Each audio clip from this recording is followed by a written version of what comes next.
importe c'est où, peu importe où ça se joue. MLS, Ligue des champions, Euro, Mondial. On en parle tout le temps. Dit comme ça fait vraiment bien, mais en vérité, on parle surtout de l'impact. Football Club, les pionniers du podcast soccer. C'est la référence soccer à Montréal.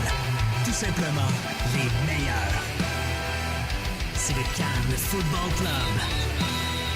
La poutine du soccer.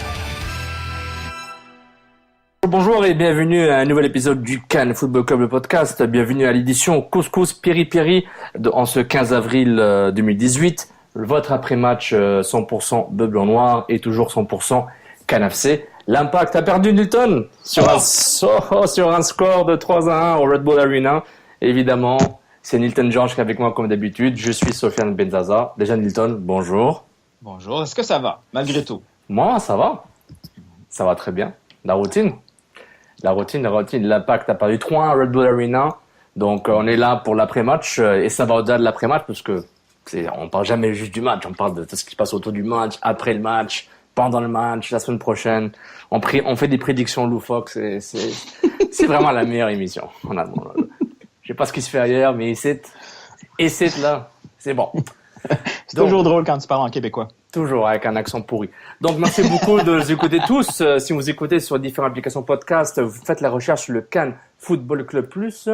Vous cherchez le logo, le joli logo noir et blanc avec Cannes FC en forme de losange. Donc, vous êtes dans le bon fil RSS. Donc, vous avez les podcasts du Cannes FC, Couscous Piri Piri, Le Point Vendano, MLS Africa Plus, les faits saillants MLS du juin. Donc, bienvenue dans les podcasts du Cannes FC. Et merci encore aux Patreons qui continuent de nous supporter via notre campagne de socio-financement sur Patreon.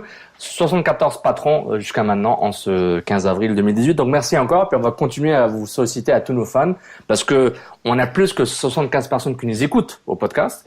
On a plus que 50 personnes qui nous likent sur Facebook, qui nous suivent sur Twitter, qui interagissent avec nous, qui répondent aux notes que Sydney met en ligne pour évaluer les joueurs et donner les notes du match et les joueurs spécifiquement. C'était pas facile faire une évaluation après ce match-là. C'était rough. Même moi, j'hésite encore. Je vais aller, on va essayer d'improviser un peu, mais j'ai une idée qui je vais donner, mais je voulais les garder pour le podcast au lieu de les tweeter.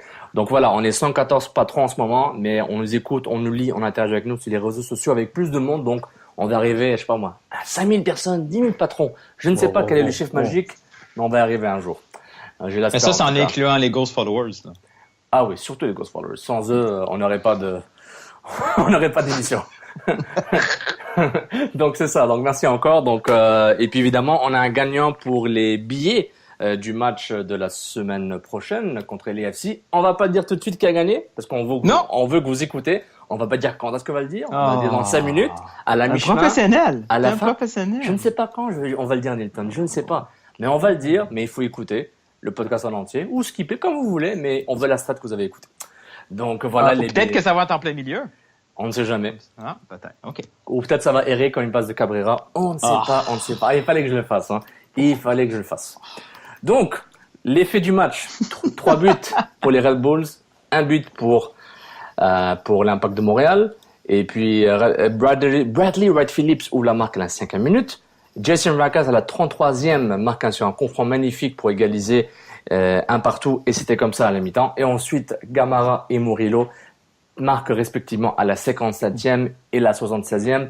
Quelques faits marquants, Rod Fanny qui sort à la 40e pour blessure, il est remplacé par Daniel Lovitz. Donc c'était Raitala, Camacho et Cabrera à la défense centrale pour les 50 prochaines minutes. Louis Bolanguette rentre à la place de Kroliké à la 57e et Jackson Hamel rentre à la place de Vargas à la 66e. Et bon, on va dire les éléments partants quand même. Du côté de New York, Robles dans les buts, Murillo, Lang, Parker, Lawrence la défense, Adams et Davis devant la défense, Valo, Gamara et Royer dans le 4-2-3-1. Évidemment, Wright-Phillips à la pointe. Du côté des impacts, Bush qui commence la formation devant lui un 5-3-2, Raitala, Camacho, Fanny, Cabrera, Duval, Silva, Piat et Kroliki, les trois milieux de l'axe, Piatti, Vargas à la pointe. Donc on prend ces combinaisons-là avec les changements que j'ai notés. On avait de l'impact à quand même essayer de chercher des buts dans cette défaite, Mais avant de rentrer dans les techniques et les tactiques et les stratégies puis les analyses de vos questions, on va commencer par les évaluations du match. Saputo d'or, Tropotine et Gérard Dafouin. Nilton, tu commences. Boum, let's go. Le trop de poutine. Ça va être difficile. C'est pas facile, hein. Bon, un Saputo d'or, juste pour dire, hein, un gars qui a bien joué. Un gars qui a bien joué. Un gars qui a bien joué serait... C'est difficile. Si tu y vas par ligne, là, probablement que l'évaluation, c'est Vargas parce qu'il a réussi le coup franc de l'année chez l'Impact de Montréal. Le meilleur coup franc de tous les temps de chez l'Impact de Montréal, on s'entend. Mais franchement, là, son jeu, il est pas top, hein. Il fait beaucoup. Il nuit beaucoup plus à l'équipe qui aide, malgré le coup franc. Je pense que... Il y a vraiment personne qui a bien joué. Le Vite s'est bien débrouillé quand il est venu. Il a apporté quelques occasions. Ouais. Mais ça a été difficile. Moi, c'est Bush. Il a eu des chances de se prouver parce qu'il s'est fait bombarder une deuxième fois en 2 matchs où il se fait bombarder. Moi, par défaut, c'est Bush. Hein, parce que le seul joueur qui me donne envie sur le terrain, c'est peut-être Silva. Mais vraiment, j'ai aucune idée ce qu'il vaut ce gars-là encore. Mais peut-être Silva, si je suis gentil. Mais en fait, c'est Evan Bush. Pour moi, c'est Evan Bush. C'est genre, si tu veux un Saputo d'or qui concerne Vargas, dis le coup franc de Vargas, mais pas Vargas. Moi. Exact. Ouais, tout à fait. Ouais, c'est une belle nuance parce que Vargas, là, une chance qu'il y a 3 buts. Puis ces 3 buts, c'est un peu la magie parce que c'est pas un bon joueur. En tout cas, à la position qu'il occupe, il fait pas le travail. Ah, mais. C'est triste. On va dire ça sur beaucoup de joueurs et aussi sur ce que l'Impact fait en ce moment. La saison est encore tout entre guillemets. Mais on est là, ça commence, guillemets, là. Je dis à en partir guillemets. de combien de matchs qu'on dit que la saison est entamée, là? Du moment que tu te retrouves à une fiche en dessous de 500, on commence à en parler. Parce que là, on est rendu quoi, au 6e de la saison, là? À peu près? Ouais, déjà, ouais. Pas loin, là. À un moment donné, il va falloir qu'on arrête de se cacher sur le début de saison, là. C'est vrai, c'est difficile. Les matchs en main vont peut-être aider ou pas. Du côté de Tropotine, qui tu choisis? Moi, je choisis... vas-y en premier. Vas-y. Ou je peux y aller. Mais moi, ça a été vraiment la ligne défensive au grand complet. Elle a jamais eu l'air si folle cette saison. Moi, je suis chiant. Les trois défenseurs centraux. Oui. Fanny, avant de se blesser, il a eu l'air fou. Lui, la différence, c'est que ses erreurs sur le terrain, ça n'a pas donné un but. Cabrera, il a été exposé, disons. Ensuite, Camacho, une chance qu'on l'a vu jouer sur une chaîne YouTube qui prouve qu'il est en Europe. Parce que sinon, on aurait demandé des papiers. Hein, ce gars-là, là, il arrive de la USL. Qu'est-ce qu'on dit? Oh, ça paraît, hein? Pas terrible, hein? Il avait l'air pris de court un peu, pas assez rapide, un peu perdu. Ça a été un très mauvais match. Fait que, entre les trois, c'est pas facile à trouver, là. Mais une règle d'or qui s'applique à tout ce podcast et à tous les podcasts qui existent dans le planète MLS. Ce qui se passe dans la Red Bull Arena reste dans la Red Bull Arena.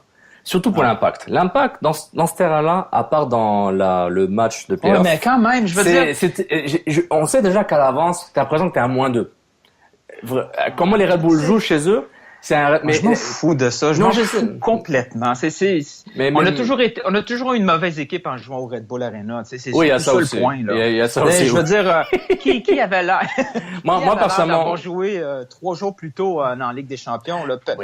Ceux qui avaient l'air fatigués, là, c'est les gars en bleu, là, c'était terrible. Regarde, je vais pas rentrer dans l'excuse qu'il faisait 26 degrés alors qu'à Montréal il faisait -5.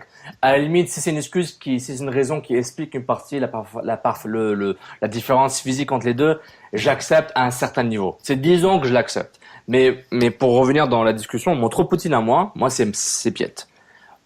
Piette pour 2 raisons. De une, parce que il peut mieux faire, et de 2, il a été vraiment en dessous de ce qu'il peut faire en général. Et je pense que chaque Tropotine qu'on peut donner à chaque joueur peut être expliqué par le fait que l'Impact est beaucoup moins bon que les Red Bulls. Du moment, moi je mets mon analyse à travers ce filtre-là. Est-ce que les Red Bulls sont meilleurs que l'Impact, même si l'Impact était en bonne forme avec tous ses joueurs depuis le début? Moi, je dirais que oui quand même. Et on en parlera plus tard à travers les questions, mais moi, c'est Piette que je donne comme trop Poutine. Un peu quand je donne des trop Poutine à Piatti, c'est par rapport à mes attentes aux joueurs. Puis, il a un peu pêché de l'absence de Tyder, il a pêché un peu de l'équipe qui se faisait inonder. Et puis, voilà. Oh, il a peut-être essayé de jouer dans un registre qui n'est pas le sien, là. Puis, Et surtout que les Red Bulls mettaient la pression sur tout le monde. Donc, c'est peut-être même Tyder aurait du mal. Mais bon, toi, ton trop Poutine, tu le donnes à Camacho. Si tu veux. Ouais, ben, tu sais, oui, parce qu'il m'a déçu, là. Tu sais, ça fait 2 semaines, donc on attend qu'il soit sur le terrain puis qu'il fasse la différence. Puis, franchement, c'était pas très beau, là. Ouais. Et du côté du Jardin Foin, moi, je le donne à la passe de Cabrera. C'était un moment genre, tu l'avais expliqué il y a quelques minutes, je pense, avant qu'on enregistre, que il était caché par l'arbitre. Il n'a pas vu le joueur qui anticipait la passe. La passe restait quand même très molle. Cabrera, je pense qu'il a fait des matchs pires que ça, honnêtement. En général, là, sa passe était mauvaise, c'était nul. Mais en termes de ce qu'il a fait sur le terrain, je pense qu'il y a des pires matchs. Des pires matchs qu'on a vus pour Cabrera sous les cours de l'Impact. Puis je pense qu'il y a une question sur ça, on va en répondre spécifiquement à nos auditeurs. Et ton Gélard d'un foin? Ben, c'est à moi-même parce que j'étais vraiment prêt à bombarder Vargas avant son but, puis il a fallu que je fasse un delete. J'ai eu la conscience de dire « Oh, il y a un coup franc, je vais attendre avant de faire mon tweet. » Puis wow. Mais c'est ça, c'est... T'as de la classe. Ouais, ben j'ai déjà fait des erreurs avant ça. Donc, Ah oui, un Gélard d'un foin bonus. Pourquoi Piatti a décidé de prendre un coup franc, le premier du match? Il y a beaucoup d'éléments de surprise avec Piatti cette saison. Il y a son absence, il y a les coups francs, il y a le fait qu'il joue comme attaquant. Tu sais, c'est plein de surprises comme ça qu'on tente. On peut-tu dire que le système 5-3-2 c'en est un Gérard Defoin solide, là? Ça marche pas, là. Nilton, on va répondre à cette question dans la section questions du public. Bon, ben, ça conclut les évaluations de Sofiane Hilton de façon très professionnelle. On va lire quelques-unes de nos amis sur Twitter. Romain Lacaze, @LacazeRomain. Saputo d'or, Bush pour éviter la valise. Trou de Poutine, toute la défense de l'Impact sauf Bush. Gilard d'Enfant, le nombre de passes dans le vide ou à l'adversaire, comme la première passe de Cabrera sur le but. J'en trouve un autre, monsieur GM Soccer, @GM le Soccer. Saputo d'or, Vargas, Goal of the Week. Trop Poutine, Rudy. Horrible ton niveau de jeu. Et Gérard Dafoin, Cabrera, ça sent la fin pour toi. Et en plus, ça rime. Je pense que non. Non, je pense que non. Mais je pense que non. Un dernier parmi nos auditeurs qui ont décidé de remplir, de nos tags, d'utiliser les hashtags sur Twitter. Monsieur Patrick Leblanc, @Pat_Blanc. Patrick Blanc. Saputo d'or, Bush, je pense qu'il y a juste les avec lesquels il n'a pas fait un arrêt. Trop Poutine, Silva, le nombre de déchets. Gélard d'un foin, Cabrera, sans sa boussole, Rod Fanny. Donc on voit un peu chacun sa propre version du match, on blâme ce défenseur, on blâme l'autre, mais je pense que ça reflète un peu quelques tweets choisis, donnent un peu une image générale du match où c'était assez bordélique. En deuxième mi-temps notamment, je pense qu'on va revenir sur les deux mi-temps. Et puis merci beaucoup d'avoir participé sur Twitter. Et aussi n'oubliez pas, si vous avez aussi rempli le formulaire que Sid met à chaque fois après chaque match, on pourra compiler vos notes et vos évaluations dessus aussi. Nilton, ouais. T'as tweeté quelque chose, les gens ont répondu. Qu'est-ce que les gens ont demandé? Franchement, les gens sont bons parce que après, à chaque fois après le match, je me demande de quoi on va parler parce que c'est le même match qu'on voit. Hein? C'est beaucoup trop souvent le même match qu'on voit. Puis, non, les gens ont des bonnes questions finalement. Et puis, on en commence? Est-ce que c'est un record là? Là, on est à 31 réponses à ton tweet. Oh, mais à un moment donné. il y a un petit thread de 7-8 tweets qu'on peut enlever. Disons qu'on est à 23. Disons. Oui, des fois quand on est pris dans une chicane en deux personnes, ouais. Là, puis on fait juste lire, puis un petit clin d'œil à Borat et à Marc, belle tête. Et puis, mais même si on enlève ce thread dans lequel ils ont participé, ça donne une vingtaine de tweets, puis plusieurs tweets ont plusieurs questions. Donc je pense qu'on peut dire qu'on a 50 questions à répondre. Oh boy, ok. Je suis pas bon en maths.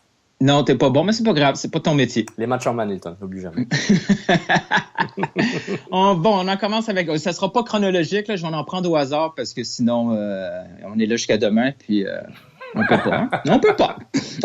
On n'a pas 5 shows dans la semaine, nous, on a juste un comme ça le dimanche. Et c'est le meilleur. Docteur Gab nous pose 3 questions, mais si j'en prends un comme ça au hasard, qui fait mon affaire, avec l'anémie offensive que nous avons vue hier, est-ce la fin du 3-5-2 qui est au fait un 5-3-2? Ça, c'est moi qui ai ajouté ça à la fin. Je vais me lancer, là.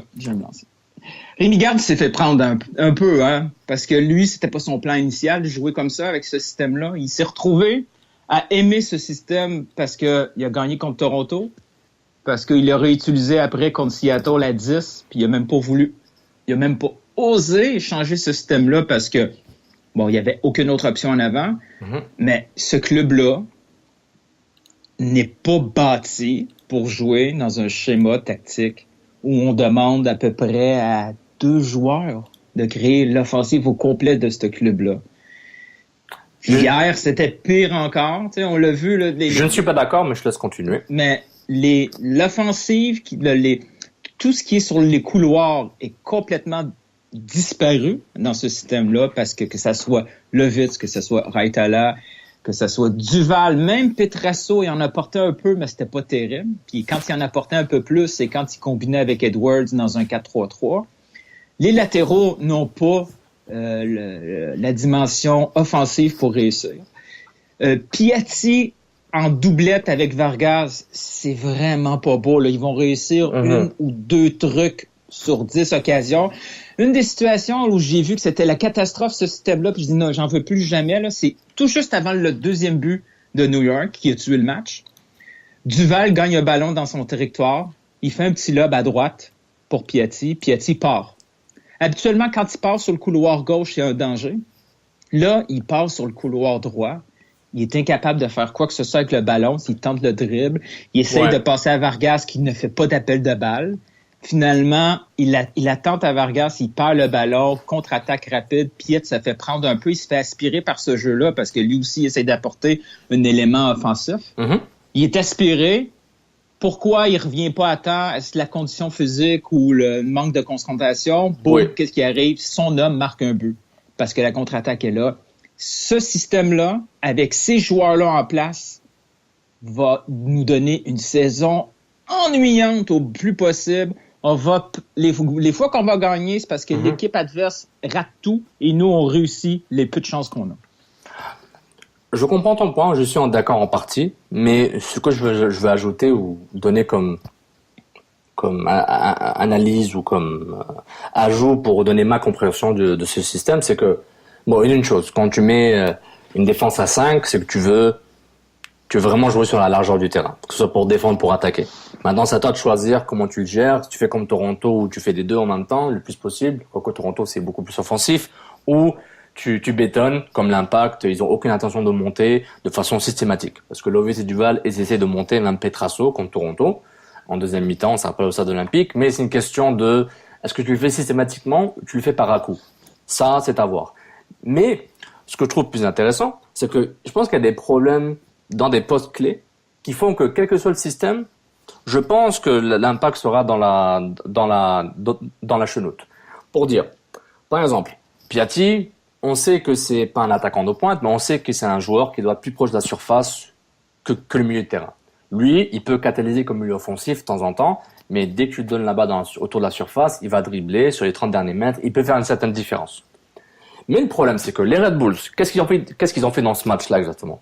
Les Red Bulls, ils ont joué un match assez complet. Ils ont pu arrimer la contre-attaque, parce que ils connaissent leur terrain, et de deux, le jeu de position, parce que c'est une équipe qui aime jouer, avec un certain tempo.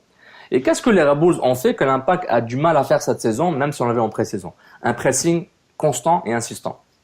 Et ça, ce pressing a donné toute la différence. Et en plus, Nathan, juste je vais finir sur ça, parce que je vais commencer à répondre à d'autres questions si je continue, c'est que en termes de façon de jouer, si tu vois les courses que les Red Bulls appliquaient derrière le dos de la défense de l'Impact, une défense que jouait pas si bas que ça, parce qu'ils pouvaient pas se le permettre, parce qu'ils ne pouvaient pas, et surtout parce que les Red Bulls jouaient très haut. Tu vois, le bloc des Red Bulls en deuxième mi-temps, le défenseur, je pense c'était, je l'aime bien beaucoup, comment il s'appelle, Long, voilà, Long jouait très haut. Donc, il était quasiment en troisième milieu de terrain avec Adams et Davis. Donc, moi, je trouve que les Red Bulls ont été meilleurs que l'Impact de A à Z. Même en première mi-temps, si l'Impact avait un certain momentum qui était intéressant, il perdait pas le ballon systématiquement. Ça, c'est un truc. Les joueurs des Red Bulls étaient disponibles aux porteurs du ballon. On le voyait clairement. Et une grande différence que je vois, c'est Bradley Wright Phillips. quand tu as un attaquant de pointe sur lequel tu peux t'appuyer, il peut faire le pivot, il peut faire des courses, il est physique, il est rapide. Les courses, c'est ça, il est rapide, il peut tout faire. Il te prend 2 défenseurs à chaque fois. Parce que sur une des actions, je pense que c'était peut-être le deuxième but, en tout cas sur les courses multiples que Royer faisait derrière la défense du côté droit, où il faisait un appel au ballon, et puis il y avait Camacho et Cabrera qui étaient sur Bradley Phillips sur l'action. Raitala ne voyait pas Royer courir derrière lui, parce que lui il couvrait peut-être une zone spécifique. Mais on voit que le mouvement des Red Bulls, des latéraux qui bougent, qui font des courses, des appels, des faux appels, tout ça, ça fatigue une défense. Et quand l'Impact a eu beaucoup moins de ballons en deuxième mi-temps, la fatigue est arrivée et c'est normal. Quand tu cours pendant 20 minutes, 10 minutes après le ballon, tu te fatigues. Ça, c'est obligé. Et je trouve que, en termes de système de jeu, le 3-5-2 ou le 4-4-2, le 4-3-3, on n'aurait rien fait. Je pense. Parce que déjà, ils veulent bloquer l'axe. 3 défenseurs centraux, 3 milieux centraux, puis Silva jouer un sorte de rôle de numéro 10, entre guillemets. Un sorte de relais offensif, un dribbleur un peu. Mais, au niveau des rôles, Vargas, c'est quoi son rôle? Si Vargas fait pas des courses, à quoi il sert? Si Piatti n'est pas capable de se démarquer, et je veux noter, les Red Bulls ont très bien couvert Piatti. Et souvent, les Red Bulls ne se faisaient jamais prendre en compte. Pourquoi? Parce que tout le monde avait un repli défensif systématique. J'ai jamais vu les 3 milieux de terrain, disons avant le 2-1-1, qui étaient pris en compte par l'Impact. Très peu de fois. Parce qu'il avait des consignes. On voyait clairement, c'était mécanique. C'est comme si j'appuyais un bouton, puis magiquement, les 3 milieux de terrain revenaient pour pour aider la défense à chaque attaque de l'Impact. Donc, je voyais comme si c'était un robotique un peu systématique. Et je trouve que c'est ça qui a fait que le match a été perdu, parce que les Red Bulls avaient un plan de match beaucoup plus clair. Ils avaient des armes beaucoup plus intéressantes. Et excuse-moi, Kroliki, Piet, Silva, ça se connaît à peine. Vargas, Piatti, on n'est pas trop sûr de leur chimie. Il n'y a pas d'attaquant de pointe, de bon niveau. Et tu sais, je suis désolé, c'est qui le meilleur buteur de l'Impact depuis quelques années? C'est Piatti. Et c'est pas un attaquant de pointe. Non. Piatti peut jouer le pivot, peut garder le ballon.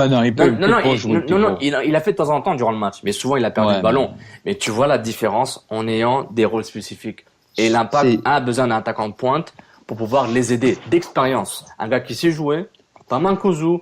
J'espérais que c'était Jackson Hamel. C'est pas encore fini pour lui. Peut-être avec l'Impact, c'est peut-être fini au niveau pour être un titulaire, mais dans sa vie professionnelle, il peut encore éclore et devenir un bon attaquant. Mais pour moi, honnêtement, quand je vois Wright Phillips, je dis OK, on parle pas de la même chose. C'est le gars, il arrête pas de détruire la MLS, il arrête pas le gars a 33 ans. J'aurais dit qu'il a 28 ans. Il est juste hallucinant. On voit comment il est efficace, très, très invisible, très relax, mais il stresse pas. Juste pour dire, en termes de buts, là, depuis qu'il est arrivé au Red Bulls, sa première année complète, là, 27 buts, 17, 24, 17, et là, il est à 4 buts. T'imagines? Ça, c'est un attaquant de pointe. Mais je comprends ton point du pressing. J'ai eu cette conversation sur Twitter avec Patrick Leduc, puis oui, le pressing, c'était la chose à faire pour le Red Bull, parce que Montréal ne propose...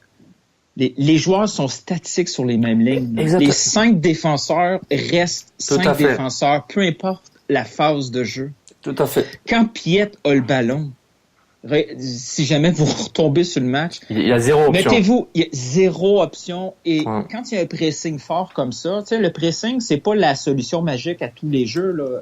Sinon, tout le monde ferait le même pressing. Le danger du pressing, quand t'en fais un, c'est que tu peux te faire dribbler rapidement et t'exposer. Mais Piet a pas la technique, a pas cette capacité de dribble. Et même s'il réussissait, il y a toujours rien. À droite, Duval montait pas toujours, à gauche non plus. Tu sais, la passe un peu ridicule de Cabrera, là, c'est un peu le but du jeu, là, c'est d'élargir le jeu, c'est d'aller vers les options, mais les gars ont pas d'options. À chaque fois qu'on Montréal gagnait, récupérait un ballon dans sa zone, c'était automatiquement une autre perte parce que il se faisait toujours intercepter. Quand tu vises, quand tes 2 seules options à l'attaque pour une passe, c'est Vargas ou Piatti qui doit être couvert par 2 hommes parce que c'est facile. Ça devient, oui, les joueurs ont l'air fous avec leur passe interceptée, mais tu peux pas faire de magie. Oui. Si les gars sont couverts et s'ils pensent pas comme tu as décrit si bien, Wright Phillips, les appels de balles dans le dos de la défensive. Tu disais tantôt que Montréal, son bloc, là, Montréal, ce match-là, a joué trop haut. Vraiment joué Ils trop ont pas haut. pu jouer plus bas, je pense. Ils se pouvaient pas parce que New York les matraquait en deuxième mi-temps. Et s'ils jouaient plus bas, en moment, ils allaient tous être sur la ligne avec Bush.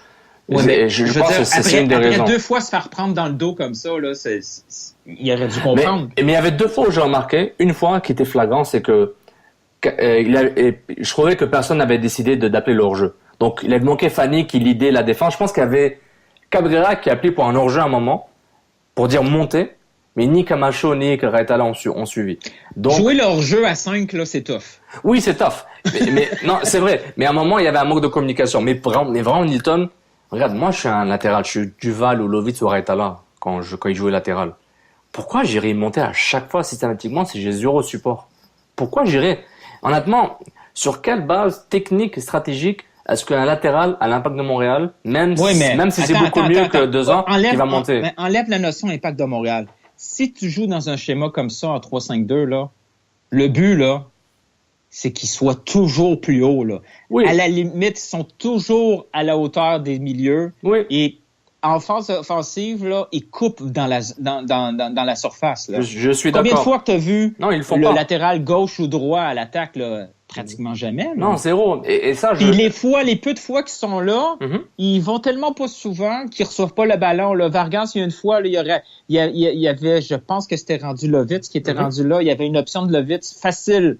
Il l'a pas donné. Quand à la fin de la première demi, quand Piatti sauve un ballon tout juste sur la ligne, puis qu'il la redonne à Silva qui rate, tout de suite après, Vargas, bon, il tente le but, là, il est chaud. Ouais. Mais à droite, il y a Duval qui est finalement dans la surface, mais ça arrive tellement pas souvent. Tu sais, on voit tellement que c'est pas un réflexe, que c'est pas une façon de jouer naturelle dans ce club-là, que les joueurs utilisent pas les latéraux dans les phases offensives. Non, c'est vrai. Puis je pense que et ça, c'est encore à voir avec le 5-3-2. Le 5-3-2 devrait te donner des latéraux plus offensifs quand t'as la possibilité. Je te rejoins sur Stanleyton, mais si tes gars savent pas monter ou l'équipe se met pas dans des conditions pour monter en bloc, que ce soit genre si t'avais un Yongo, il serait beaucoup plus libéré offensivement, donc lui il irait quoi qu'il arrive parce qu'il aime ça. Mais si c'est pas quelque chose de systématique et t'es pas capable d'enchaîner 3-4 passes vers l'avant et faire douter l'adversaire avec des déplacements, des appels de balles, tout ça, à un moment t'es mort, t'es statique. Et ça et encore une fois, les Red Bulls étaient meilleurs que l'Impact, là. Il y a pas 15 000 façons de l'expliquer. Les Red Bulls sont juste meilleurs. Le collectif des Red Bulls est beaucoup plus avancé que le collectif de l'Impact qui insère encore des nouveaux joueurs. On sait pas encore ce qu'ils vont jouer. Mais on a perdu du temps, là. Bah oui. Mais c'est mieux de perdre du temps maintenant que de le faire en juillet. Parce que si tu recrutes Camacho, Sylvain en juillet, ta saison est finie. Si tu gardes avec l'équipe qu'ils avaient avant de recruter les nouveaux, c'est fini, là. On arrête. Pour répondre à plusieurs questions, là, à plusieurs personnes qui me posent à peu près la même question, est-ce que c'est fini, ce système-là? Est-ce qu'on peut continuer et espérer des résultats différents avec ces joueurs-là dans ce système? Sincèrement, on peut espérer? Tu peux espérer s'ils sont capables de jouer proprement avec. Parce que si l'Impact est capable d'avoir le ballon proprement, avoir un tider, voir ce que ça vaut un tider s'il va Piatti ensemble, avoir un Piatti qui est vraiment provoque de façon systématique, moi j'y crois. Parce que honnêtement, moi ça me dérange pas. Parce que regarde, c'est rare que l'Impact va jouer à 5 joueurs en ligne, en arrière. Ils sont pas tous alignés. Il y a tout un qui est avancé par rapport à l'autre, mais c'est combattant défensif, c'est pour se mettre un parapluie d'assurance. Parce que on sait, ils le font pas parce qu'ils ont vu le Barça le faire. Ils le font parce que on bloque l'axe, puis ils laissent les côtés. Les latéraux vont défendre, mais les côtés, le danger va venir des côtés. Et si tu peux pas battre un bloc défensif aussi compact, tu joues derrière, tu trouves d'autres façons. Et les Red Bulls, comment ils ont joué, c'était une belle leçon de football. Mais moi quand je vois ça, là, un système comme ça, c'est de 1, c'est ennuyant, puis de 2, maintenant, c'est même plus efficace. Regarde, si t'étais fan de Toronto, tu trouverais pas le 5-3-2 ennuyant, parce qu'ils le font très bien. Si t'étais fan de Toronto, le 5-3-2 serait pas ennuyant, parce que Toronto le fait très bien. Excuse-moi, c'est une question. Oui, avec les joueurs en place. Mais là, présentement, je m'emmerde avec ce système-là, puis il est pas efficace. Moi, si tu me dis, on veut rester avec ce système-là parce que éventuellement on va avoir un avant-centre, un vrai avant-centre, quelqu'un qui est de métier puis qui sait comment jouer comme un avant-centre. Et en plus, on va aller chercher un milieu offensif qui est capable, avec Taider, de combiner, de temporiser et d'apporter du danger. Autrement, s'ils n'ont pas ces joueurs-là qui peuvent faire la différence tout seuls, là, on a un problème de nombre.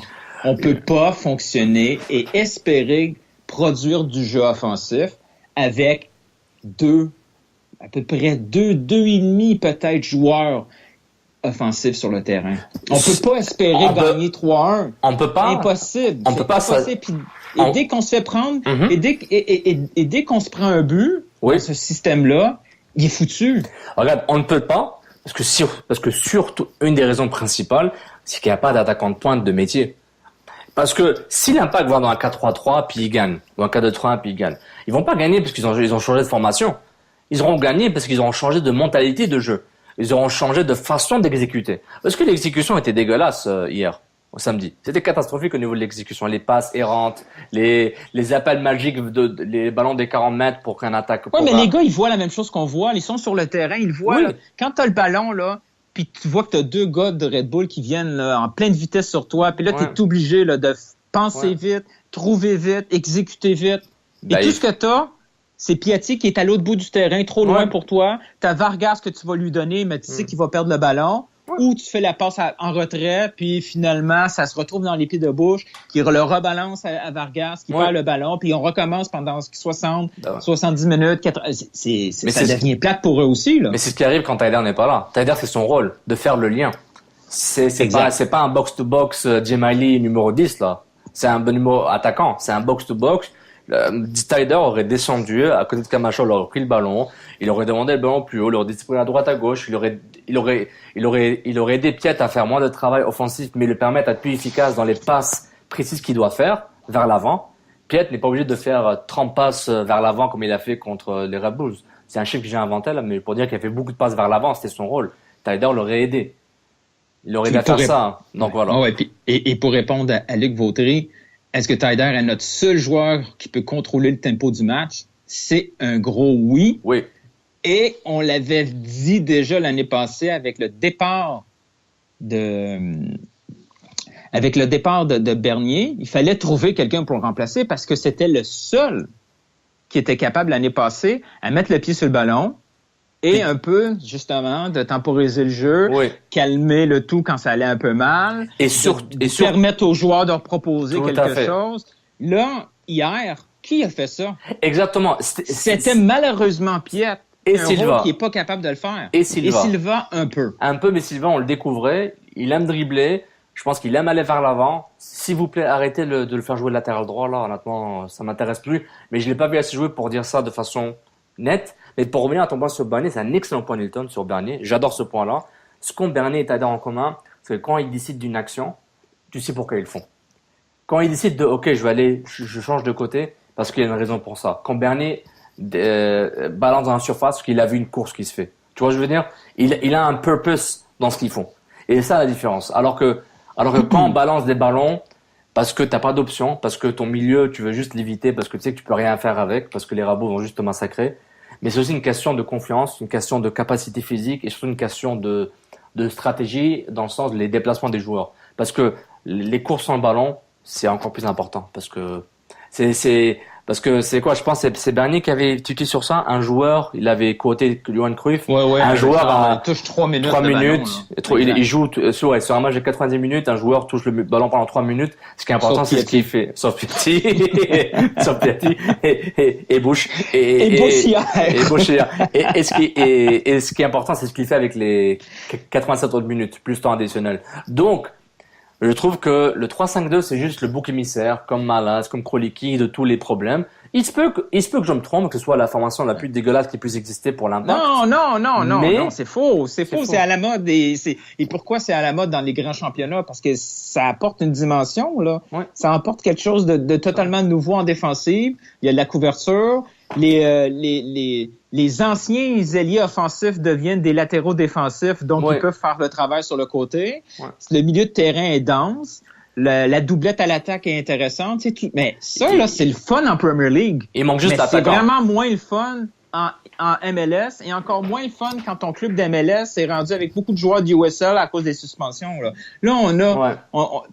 Taider était pas là pour faire le travail. Sur les côtés, c'est approximatif. C'est approximatif. C'est pas assez. C'est pas assez bon. C'est vraiment insuffisant. Donc, moi, ce que j'espère... Je veux voir des options offensives. Je veux voir des joueurs à l'attaque combinés. Hier, on voit pas ça. Depuis le début de la saison, on le voit pas depuis qu'on est tombé dans un système comme ça. Mais pour conclure sur ça, Nilton, même si Murillo est vraiment meilleur que Duval, si Duval jouait avec les Red Bulls hier, il aurait fait aussi des belles courses. Probablement. C'est juste pour dire, dans un 4-2-3-1, avec les Red Bulls, Duval aurait l'air bon. Parce que c'est le collectif qui était meilleur. Ça se comprenait. Je dis pas que Duval va jouer avec Man City, avec Guardiola, là. Je parle avec les Red Bulls de marche. Non, mais mon point, c'est une fois qu'on a le ballon, souvent on gagne le ballon creux dans notre territoire, c'est compliqué de le sortir proprement. Ouais. Et les fois qu'on est en haut sur le terrain, ça reste que presque toujours, c'est 2 joueurs de l'Impact contre 4, 5 joueurs de l'équipe adverse. Il y a beaucoup. Puis, c'est impossible. Puis il y a un problème Oui, Piatti est capable de capable de dribbler et tout d'un coup se trouver dans une situation de but, mais l'Impact qui construit un but, on le voit pas. Et je suis tanné de voir ça de mon club.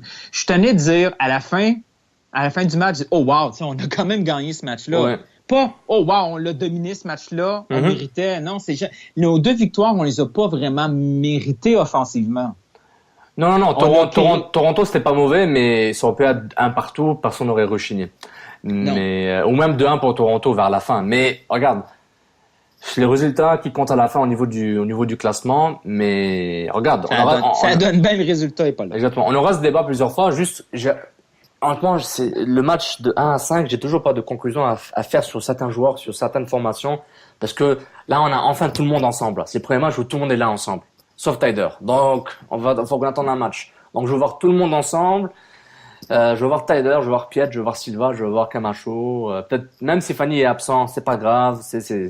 Mais il manque pas un joueur important dans le sens au niveau de son poste, parce qu'il y a tout le temps un gars pour remplacer Fanny, même si c'est beaucoup moins bon.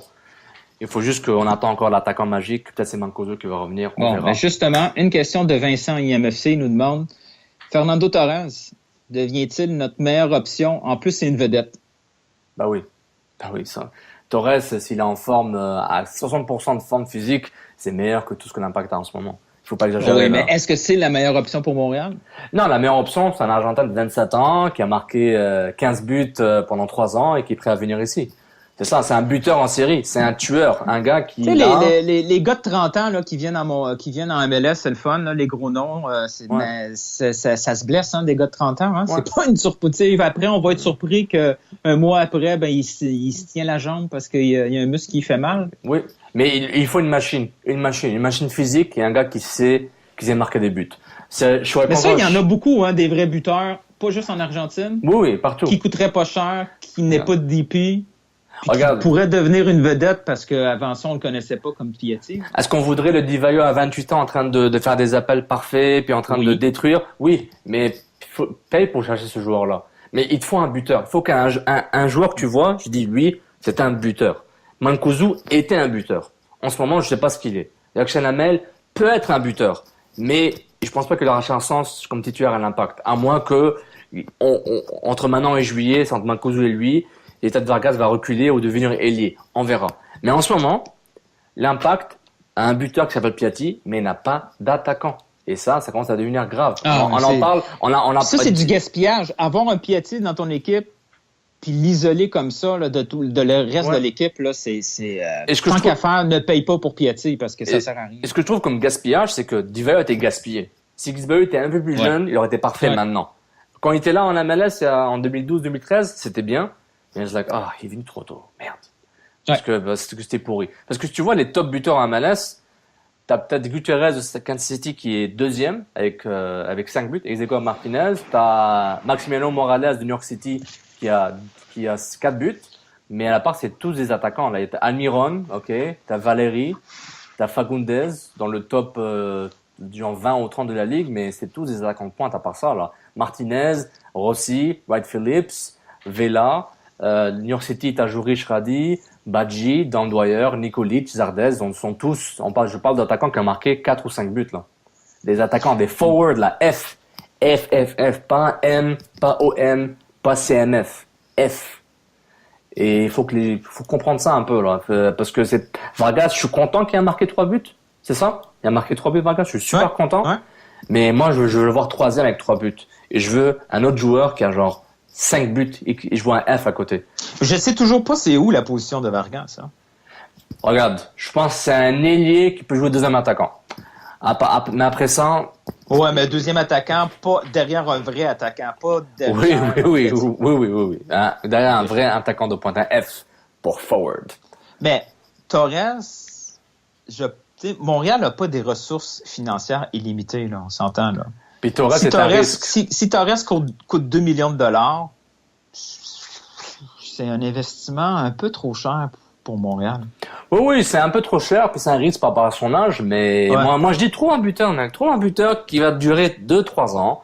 Espère que tu vas tomber sur un Bradley Wright Phillips qui est là depuis 2014, je pense. Ouais, mais pour ça, il faut voilà. Mais pour ça, il faut connaître le réseau.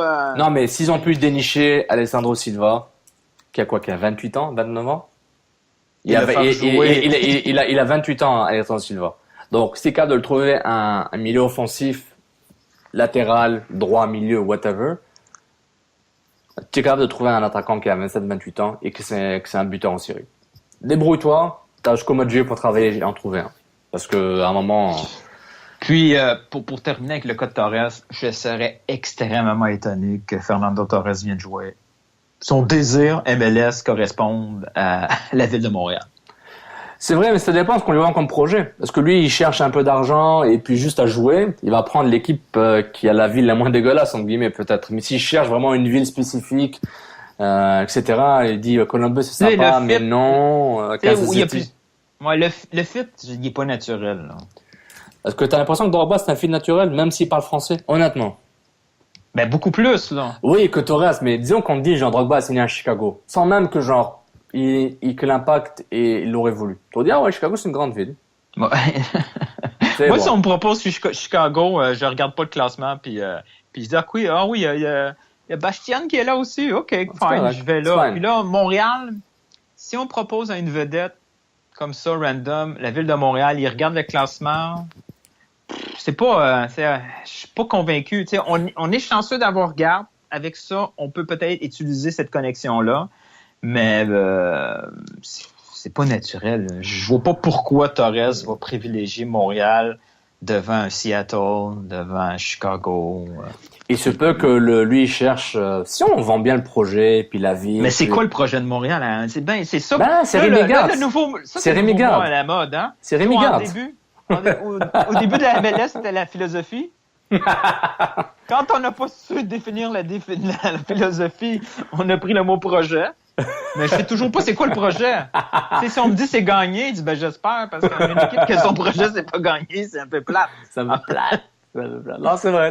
Dr Foot. Dr Foot nous demande notre avis sur Camacho et sur le travail des nouvelles acquisitions en général. On va parler de Camacho en premier. Les autres, ils sont blessés de toute façon. OK, pour M. Camacho, on est tous d'accord, c'est pas une supercherie. C'est bel et bien un défenseur central. Ben oui. On peut respirer, oui. C'est bon. Ouf. On n'a pas été fraudé. Parfait. L'Impact n'a pas. Là, ça faisait combien de matchs qu'il n'avait pas joué? Ça devait faire au moins un mois. Ouais, il aurait pu jouer potentiellement 6 matchs à 8 matchs, dépendant du championnat belge. Ouais. Il a raté donc il n'avait pas nécessairement la forme. Ouais. La forme de physique. Game shape. Il était plus day to day, là, tu vois. Donc c'est ça. Mais c'est un défenseur central. Il est un peu agressif. Il sait passer le ballon. Il a été peut-être surpris par le rythme intense des Red Bulls. C'est pas comme ça tous les matchs. Les Red Bulls, c'est vraiment une référence. C'est plus que les Red Bulls, c'est vraiment, c'est la CCL, tu vois. C'est la Ligue des Champions, CONCACAF. Je trouve qu'il va se débrouiller. Ce que j'ai vu, c'était pas dégueulasse. Les duels aériens, il les prend. Regarde, c'est un défenseur central lambda. Personne savait c'était qui avant qu'il vienne ici. Donc on verra ce que ça va donner, mais j'ai pas l'impression que c'est une pâcherie. Je peux pas juger un joueur sur un match. C'est un peu dur. Non, c'est ça, c'est dur un match, là. Mais bon, en même temps, on a vu que Rémi Garde n'était pas pressé pour l'habiller non plus. C'est un peu inquiétant. Un peu, oui. Est-ce que tu as des insights, Milton? Mais non, aucune. Comment ça s'appelle?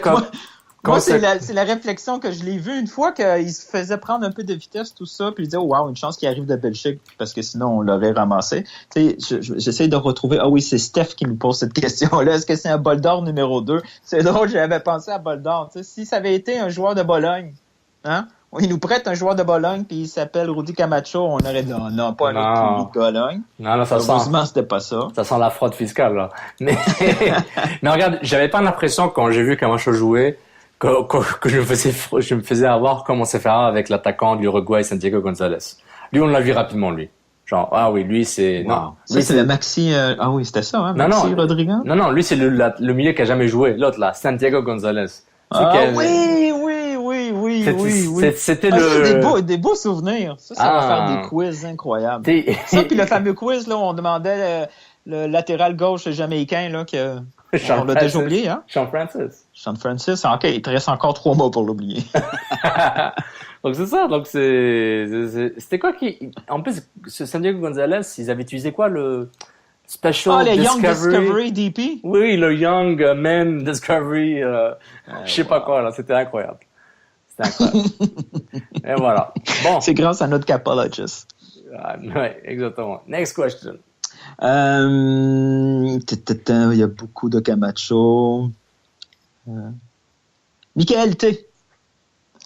Mancuso est-il encore dans les plans de garde? Il est sur le 18, ça c'est sûr. C'est incroyable, hein? Il aura joué 2 matchs.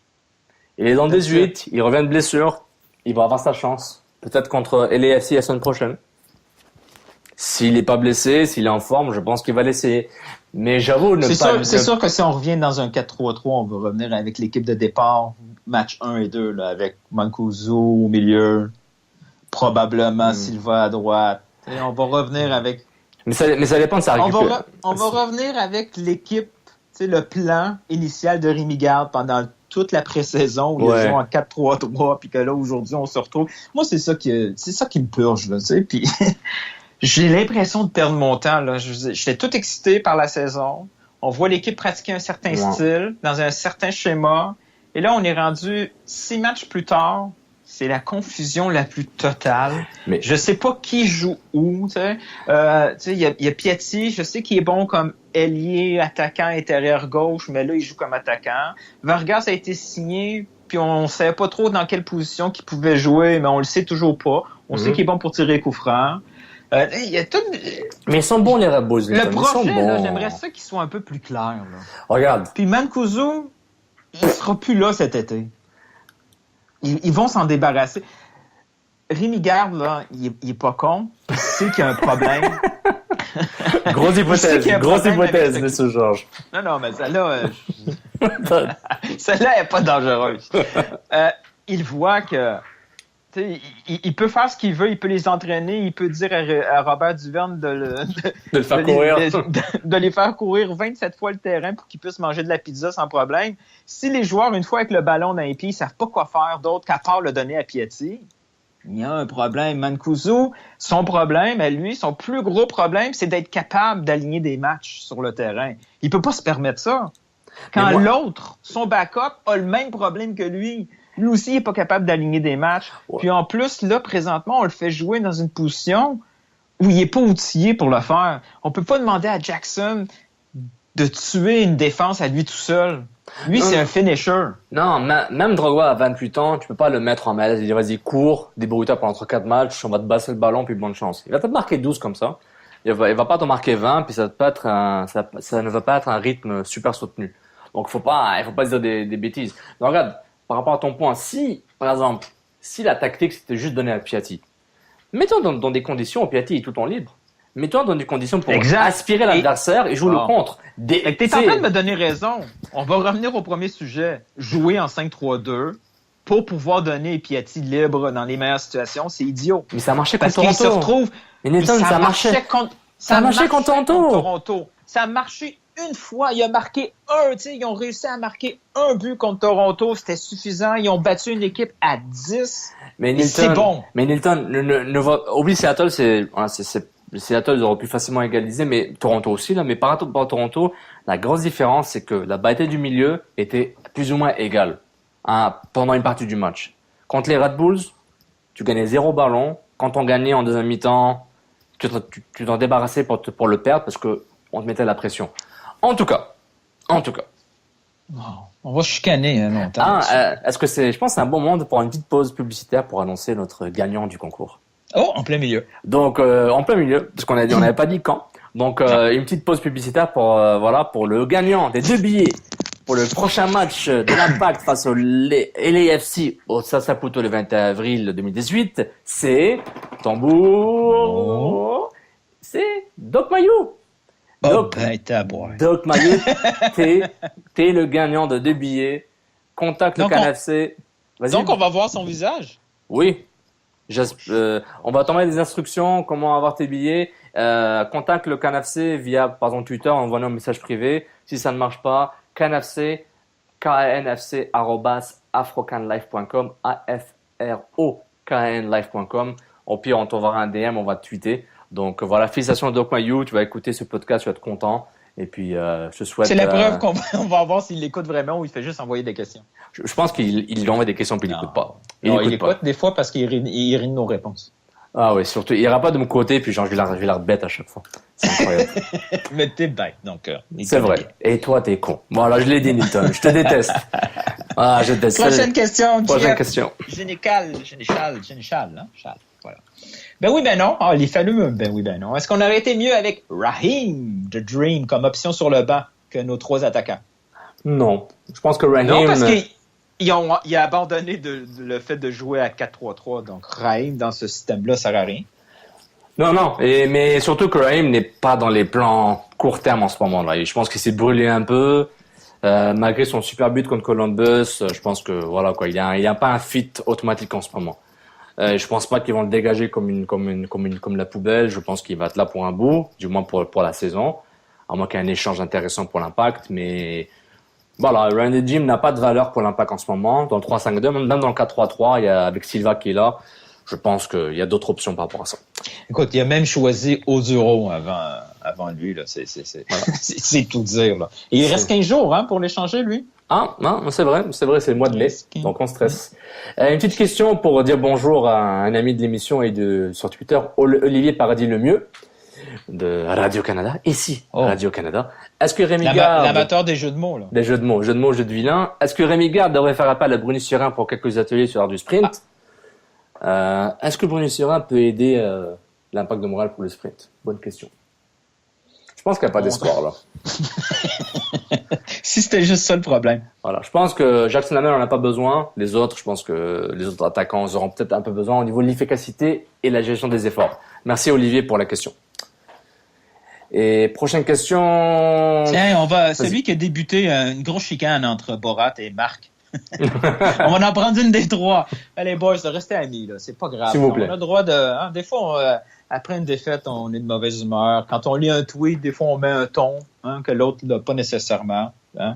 Un group hug. Faites un group hug, s'il vous plaît. Ouais. On reste amis, là. Des gros câlins, des gros bisous, puis ça va aller. Bon. Une de ces questions était, qui est le vrai Cabrera? Les 4 premiers matchs ou les 2 derniers? Les deux. C'est les deux. Et attends, il y avait une parenthèse. Excuse-moi. Entre les deux n'est pas une réponse acceptable. Ah, il m'a eu. Mais c'est pas si... Non, t'as dit les deux. Et effectivement, ça répond quand même à la question, puis la parenthèse, on n'a pas dit entre, parce que Cabrera, c'est vraiment... Il va être toujours les deux. Il sera jamais moyen. Il va être très bon, très mauvais, par la nature de son jeu. Lui, hier, là, samedi, parce que probablement les gens vont l'écouter lundi pendant la semaine, ça n'a pas été le plus mauvais défenseur. C'est celui qui a été le plus exposé par les conséquences, mais les gestes... Non, il s'est rattrapé. Moi, je trouve qu'il y avait pire que lui. Parmi les 3 centraux, Cabrera, c'était le meilleur. Parmi les 4, Cabrera était ex aequo avec Fanny, je trouve. Non, mais Fanny a fait la même chose là, 2 minutes avant. Ah oui, mais sur le but sur la mauvaise passe de Cabrera. Bon, tout le monde s'est fait prendre à contre-pied. Impossible de rattraper Red Phillips, je pense, qui fait la course. Oui, c'est lui qui part dans le dos. Dans le dos, donc voilà, c'est du retard. Donc est-ce que, oui, comme dit Olivier, Surin aurait aidé Fanny à Raitala pour rattraper, peut-être en mode sprint, mais à part ça, et Camacho, mais à part ça, c'est un peu difficile. Mais pour Cabrera, regarde, Cabrera a fait du Cabrera. Je pense qu'il a fait des pires matchs l'an dernier. Il faut juste un peu tempérer un peu. Et je vois sur Twitter qu'on l'insulte, qu'on dit qu'on a marre de lui, plus capable. Non, mais c'est Cabrera, il comme son jeu, tu sais. Ouais. il y a deux styles de personnes. Soit qu'il l'aime, soit qu'il le déteste. Il n'y a pas d'entre-deux non plus sur son jeu. Donc, tu sais, oui, on va dire que le public est bipolaire, mais le public n'est pas bipolaire. C'est juste qu'il y a une portion de la population qui parle quand il est bon. Et il y a l'autre portion de la population qui parle quand il est mauvais. Mais là, il y a une chance d'apprentissage. Quant à Fanny, même s'il est blessé pour un bout, et t'as Diallo, même s'il est blessé, il peut t'apprendre des choses, c'est des vétérans. J'espère qu'il y a une évolution, quoi. Jouer avec ces gars-là, s'entraîner avec ces joueurs-là, apprendre le métier. Tu sais, à un moment, Cabrera n'aura plus la vingtaine, là. Il va être plus proche de 30 que de 25. Donc, j'espère qu'il va évoluer. Puis, moi, ça me dérange pas, je le vois avec l'Impact pour un autre 5 ans, ça me dérange pas. Parce que je trouve que c'est une sorte de valeur sûre, qui est pas nécessairement wow, mais jusqu'à que tu trouves mieux, moi, je pense qu'il a sa place. Mais c'était celui qui était le plus rapide pour aller rechercher les courses dans le dos. Tandis que Fanny était pas capable. Camacho, bizarrement, était pas capable. Ouais. Alors, franchement, on se donne ce que moi de juillet. Là, je sais que les gens vont dire que Cabrera devrait sauter là puis être remplacé dans le prochain match. Si c'est le cas, je vais avoir vraiment de la misère à comprendre cette situation-là. Ouais, parce que honnêtement, je trouve pas que ce serait le odd man out là par rapport aux 4 défenseurs centraux. Puis on va pas se plaindre que l'Impact on a genre 50 défenseurs centraux parce qu'il y aura beaucoup de rotation, je pense. Puis t'as Fischer qui arrive, t'as Diallo qui va arriver éventuellement, donc on va voir ce qui va arriver d'ici là. Riyad nous demande quel changement technique ou de joueur Garde doit apporter lors du prochain match. Je te rejoins qu'ils vont peut-être faire un 4-3-3 Nilton ou un 4-2-3-1. Pour peut-être maximiser le côté offensif de Silva, mettre dans les 3 du 4-2-3-1. Je m'attends qu'à un sorte de 4-3-3 hybride, la 4-2-3-1, pour voir ce que ça donne à la maison, au Stade Saputo. Évidemment, LAFC, tu sais, ça se prend 5 buts, puis ça en marque 4 aussi. Ils ont Rossi, puis Vela. Ensemble, je pense qu'ils ont 9 buts déjà ensemble. Ou peut-être 8 buts. Non, ça va aller vite, eux autres. Oui. Et puis la semaine d'après, t'as Atlanta, donc voilà quoi. C'est ça. Il dit Rossi a 4 buts et Vela en a 4. Donc ça fait 8 buts ensemble. Voilà, c'est à toi de choisir ton modèle de jeu. Est-ce que ton modèle de jeu se base sur une formation? Est-ce que se base sur l'animation sur le terrain? Je pense que Rémi Garde, même avec Biello, c'est par rapport à des besoins et au modèle de jeu, ce que tu veux faire sur le terrain. Si avoir 5 défenseurs ou 3 milieux de terrain vont t'aider à couper l'axe, ben fais ça. Mais je m'attends à un 4-3-3, c'est à la maison, le gazon, le Stade Saputo, ça va être joli.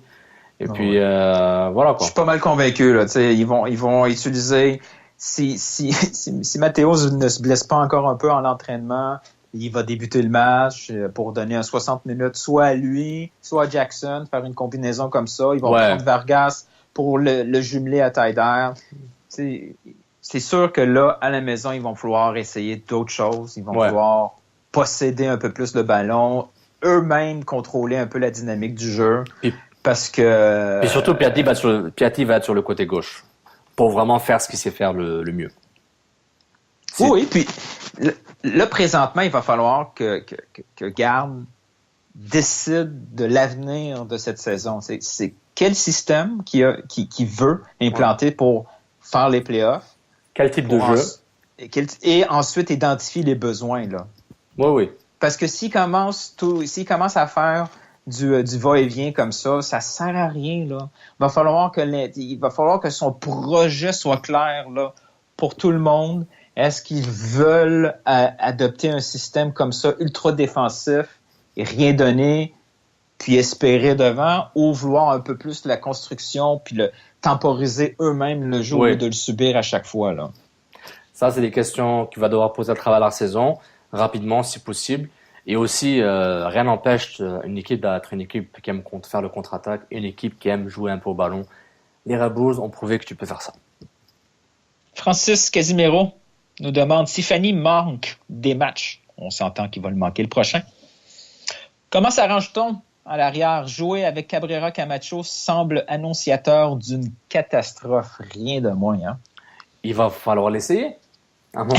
Il va falloir la vivre, la catastrophe. C'est ça, Raitala à gauche, à droite Duval ou Petrasso, si Petrasso est disponible, puis voilà, t'as ta ligne de 4. Si je prends une ligne de 4, voilà, à un moment, il faudra laisser Cabrera Camacho. Tu vas pas attendre au mois de septembre, un match couperé pour faire les séries, pour dire, tu sais quoi? On n'a pas signé un gars 4 ans pour le dire, ouais, finalement, il est pas assez bon pour jouer avec un seul défenseur central. Là. Exactement. Je veux dire... Tout le monde doit jouer pour qu'il n'y ait pas de surprise en septembre. En août, ils ont jamais joué ensemble, on va les essayer. Surprise. Non. Mais ça, des fois, on le fait, ça. Mais on veut éviter ça, Newton. des fois, on fait ça en play-off, on met un gars ou un match clé, on enlève le jeune joueur qui était très bon, mais on met, en tout cas... Je sais pas de quoi tu parles. Non, Boldor. Et personne d'autre dans le podcast, et personne n'a prêt ta référence. Bon, prochaine question... Encore? On a peut-être une quarantaine de questions, là. C'est incroyable. Bart MTL nous demande, est-ce que la perte de Fanny seule explique l'effondrement de la défensive? Sans un grand stay at home comme lui ou Diallo, sommes-nous perdus sur le plan défensif? Non, je pense pas.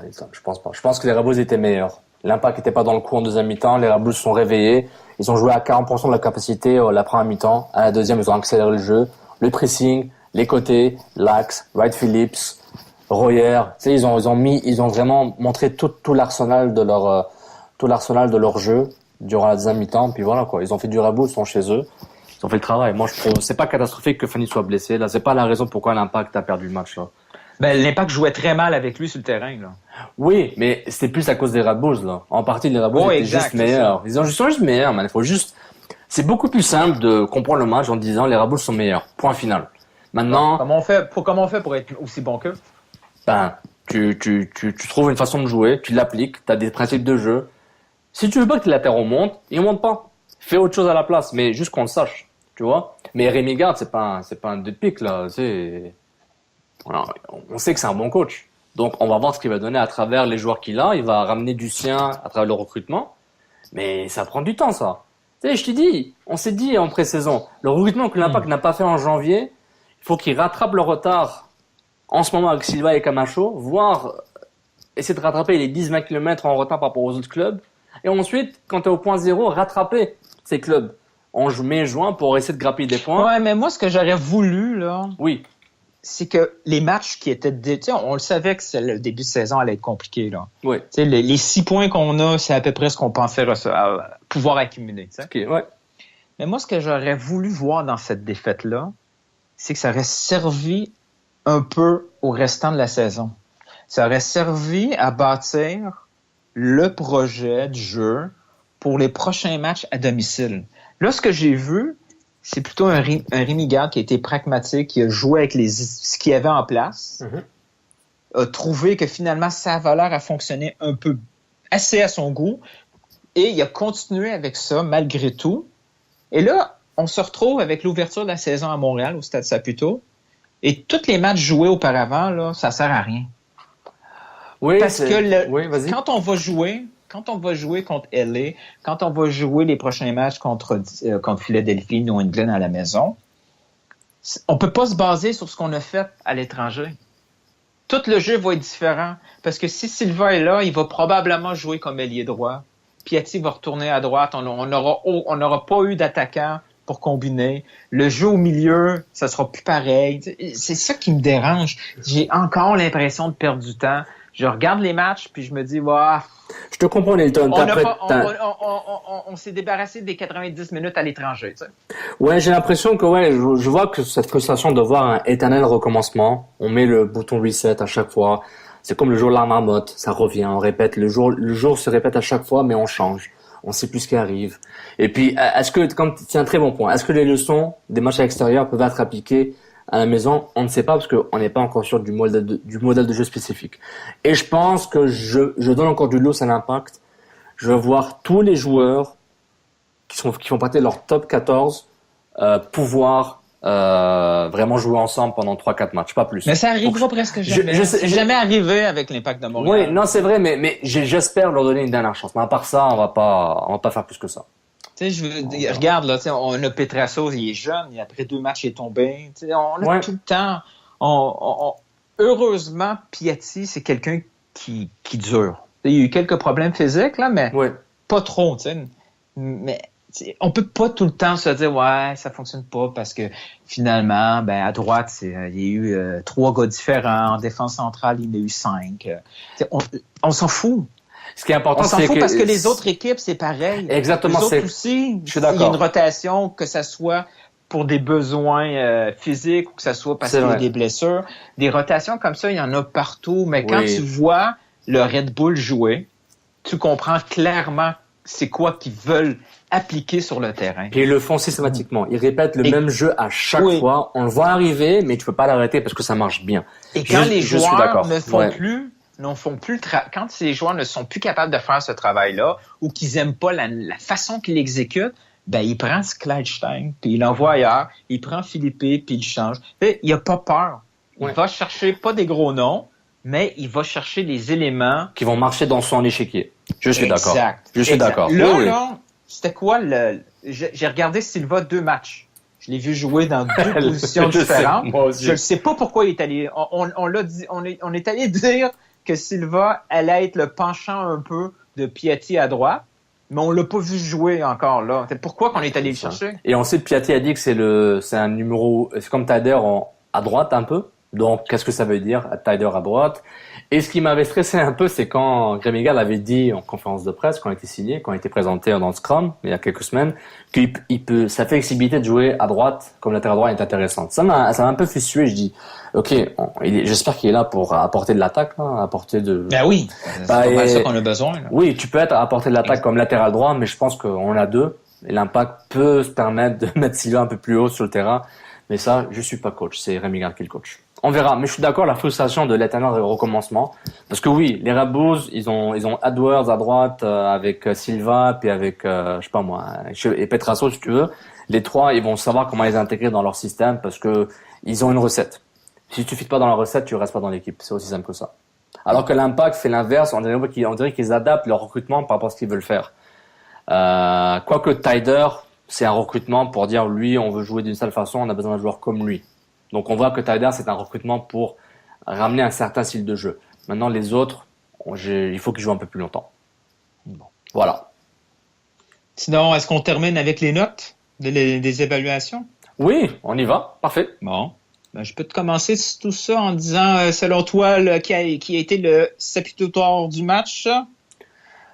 Pour moi, c'était Evan Bush.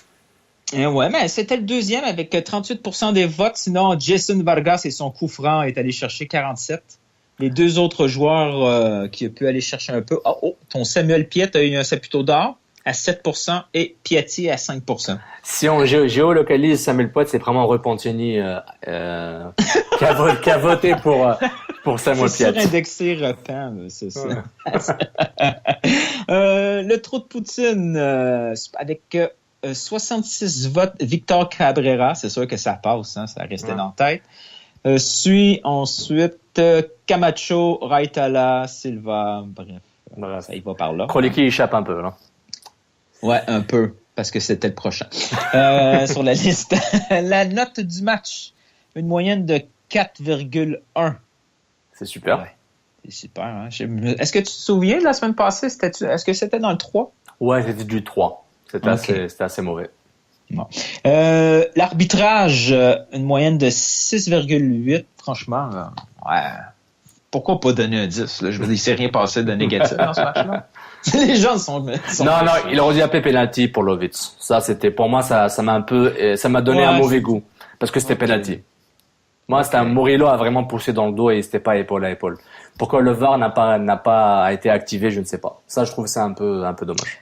T'as un point. Mais bon, j'ai toujours un point, Newton. Toujours. OK, toujours un point. La performance collective de l'Impact de Montréal, un gros 3,5.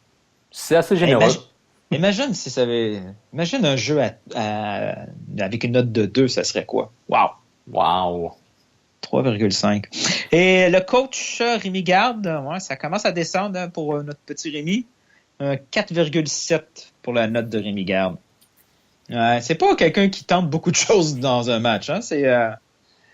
Non, contre Vancouver, il avait tenté quelque chose de bien. Il avait enlevé un défenseur, je pense, pour mettre... un peu plus ce qu'il avait fait contre Vancouver le premier match. Il avait enlevé Raitala pour jouer à 3, donc on voyait quelque chose de... pas de innovateur, mais il avait une idée derrière la tête, là, puis il était pas obligé de faire tous les changements dont il avait accès, mais voilà. En tout cas, on verra la tendance là, peut-être après au tiers de la saison. Fan de faire une compilation des moyennes, là, puis ça va être intéressant. Donc, c'est ça. Sinon, pour les notes du match, mais dans les 6, il y a Jason Vargas et Bush qui a mérité une note de 6,6. Quelques 5 au Nacho Piatti, Piet et Fanny. Fanny, des fois, le temps, ça nous permet d'oublier ce qui fait de mal. Mm-hmm. Sinon, tout le reste mérite du 4, sauf Victor Cabrera qui est à 3,5, le pauvre. Au fond, voilà. Ce que les gens ont évalué, puis je le comprends, ils ont évalué le coup franc de Vargas et la passe de Cabrera. C'est au fond. Mais ça résume pas mal le match. Et c'est pas de leur faute. Moi, je le comprends parce que j'avais la même réaction, genre Cabrera, c'est nul ce que t'as fait. Mais oui, les 129 répondants, au moment où on se parle en ce moment là, il est 18h dimanche. Au moment où on se parle, voilà, c'est 129 qui ont répondu à ce sondage jusqu'à maintenant. Bon, sur ce, je pense que c'était une belle émission de Nilton. On a fait 1h10. Là, ça serait bien une petite victoire parce que là. Mais non. On n'est pas loin du hashtag. Non, c'est trop tôt. On n'est pas encore rendu. Mai s'en vient. En mai. Oublie pas, en mai. En mai, fais ce qu'il te plaît. Au mois de mai, je m'énerve, là. Au mois de mai. Là, le bon hashtag, c'est no fun, mais. Donne-moi 2 autres matchs à domicile, là, puis. Il y a un peu plus d'un an, on a secoué la planète foot. T'imagines? Toi, tu m'as d'abord secoué. Toi, tu m'as d'abord secoué. Puis je dis, je pense que. Tu commences à avoir l'habitude. Je vais le suivre, le garçon, parce que je trouve qu'il a raison. Puis après, on était négatifs, puis on était des nuls, puis c'est pas grave. Donc, merci beaucoup tout le monde de nous avoir écoutés sur les différentes plateformes de balado-diffusion, iTunes, Spreaker, SoundCloud, Cannes Football Club sur SoundCloud et Cannes Football Club Plus sur les autres plateformes. Donc, évidemment, sur Facebook, Twitter, Instagram, Cannes Football Club, faites une recherche avec ce mot-clé pour nous suivre sur les réseaux sociaux. Dans les notes d'émission, on va mettre tous les liens dont vous avez besoin. Et Nilton, je te remercie encore pour ce beau samedi après-midi, ce beau dimanche après-midi avec toi. Ouais. Toujours un plaisir. J'ai menti, vraiment tu m'emmerdes, mais merci encore Nilton. Et félicitations à Doc Mayou, on a hâte de voir ta photo en selfie au Stade Saputo. On veut selfie. C'est ça, tu peux même mettre un masque de Doc Mayou dessus, là c'est pas grave, tant qu'on sait que t'es là physiquement. Donc merci encore, et puis tout le monde, et bonne écoute, bonne semaine, puis on se parle sur Twitter et Facebook. Ciao Ciao tout le monde. Ciao tout le monde. MLS, Ligue des champions, Euro, Mondial, on en parle tout le temps. Des fois, on parle de cuisine, mais pas longtemps. Cannes Football Club, c'est la référence soccer à Montréal. Tout simplement, les meilleurs.